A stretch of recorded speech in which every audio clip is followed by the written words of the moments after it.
네, 건강 365 시간입니다. 예, 오늘은 여기 이 한의원을 찾고 있는 분들의 다양한 질병에 대해서 알아보기 위해 한의학의 자존심 김용석 한의원에 나와 있습니다.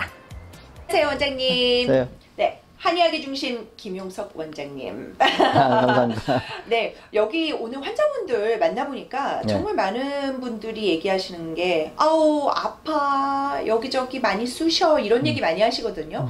그래서 오늘은 무릎 아픈 이야기부터 좀 해봤으면 좋겠어요. 네. 무릎 아프시다는 분들이 사실 환자분들 중에 제일 많은 부분을 차지하는 환자들 중에 하나가 아닐까요? 많아요. 네, 어떻습니까? 많아요. 정말 많아요. 네. 그 무릎 통증이 오면은 첫째는 걷기가 힘들고요. 이제 만약에 더 아프면 이제 어디를 못 다녀요. 그리고 진짜 더 아프면 진짜 여행도 못 다녀요.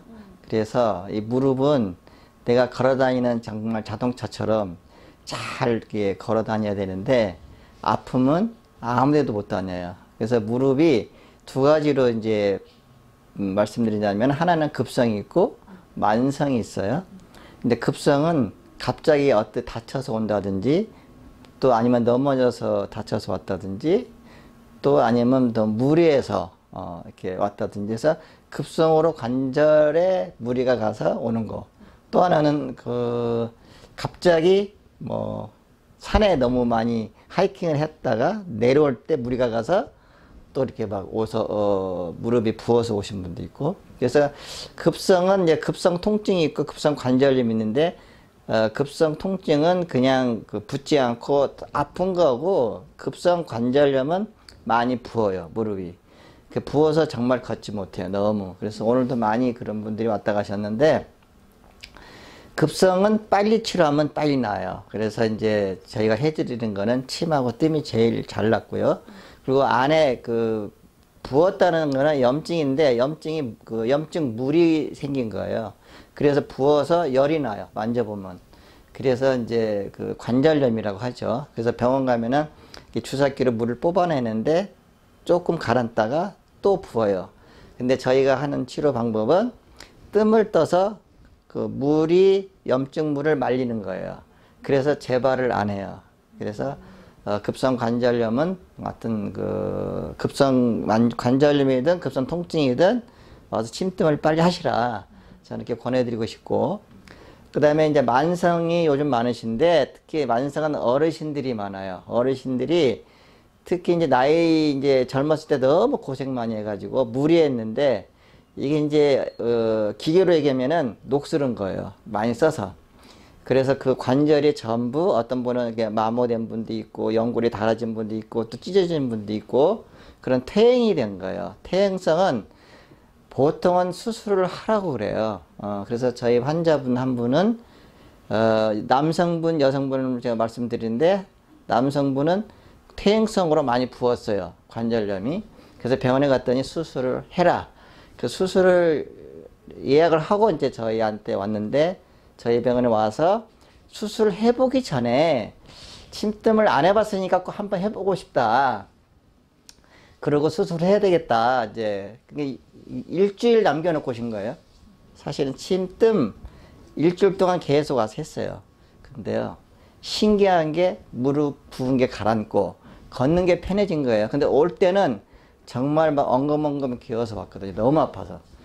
그래서 이분이 이제 내가 수술을 안 해보고 이제 수술은 이제 연기를 하고 다시 한 달을 해야 되겠다 해서 한 달 치료받고 깨끗이 나왔어요.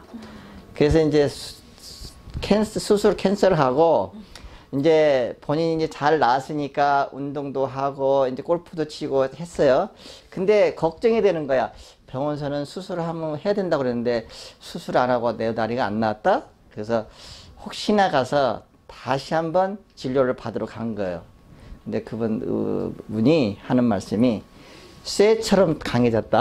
그래가지고 양방 의사께서 쇠처럼 강해져서 괜찮다 가지고 안심을 해가지고 지금은 많이 이제 운동도 하시고 괜찮으셨고, 또 한 분은 여성분인데 그분은 너무 아파서 휠체어를 앉았어요. 이렇게. 그러니까 휠체어만 앉아 있다 보니까 걷지도 않고 다리가 펴지질 않아요. 굳어가지고. 그래서 일어서지도 못해요. 그런데 이제 너무 자식들이 너무 안 됐으니까 막 수술 예약 다 한 거예요. 근데 저희 집에 뜸 뜨러 오셨는데 혹시나 이제 조그만 내한테 희망을 갖고 오신 거죠. 그래서 치료를 일단 뜸하고 한 번 하고 왔어요. 한 번 하고 왔는데 그 다음날 왔는데요. 거짓말 아니라 본인이 섰어, 이제. 섰어요. 섰는데 무릎이 구부러졌겠죠. 구부러져서 서요. 그래서 이제 3일 또 온 거예요. 3일 오고 4일 오고 5일째 왔는데 근데 집이 머니까 자주 못 와서 남편이 뜸을 배워서 떠준 거예요. 자주 못 오니까. 그래서 이제 6일째 와서 하니까는요. 이제 재밌는 거는 저거 얘기하다가 어때 좋아졌어요. 그러더니 그냥 본인도 의식 없이 그냥 일어서더니 막 움직이는 거예요. 왜 이렇게 잘 움직여요? 자기가 이렇게 안 아프게 됐다고. 그래서 이분도 수술을 연기하고 이제 마지막으로 침뜸 해보고 수술 캔슬하겠다. 그러니까 저는 그래요. 무릎 관절염 환자는 통증 환자는 정말 많은데 이거를 잘 치료하면은 수술 않고도 잘 낫거든요.